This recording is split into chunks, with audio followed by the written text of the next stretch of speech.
আছে ring piece করো, আজকে সব রিং পিস করো, আজকে ইয়ে করো না, একটু ও কাকা একটু পাতলা করো, রিং পিস করো। হ্যাঁ বরিশাল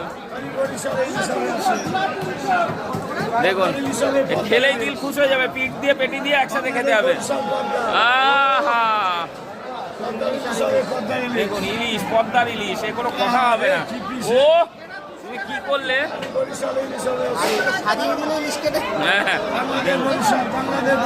দেখুন বরিশাল, বরিশাল সেরা সেরা দেখুন।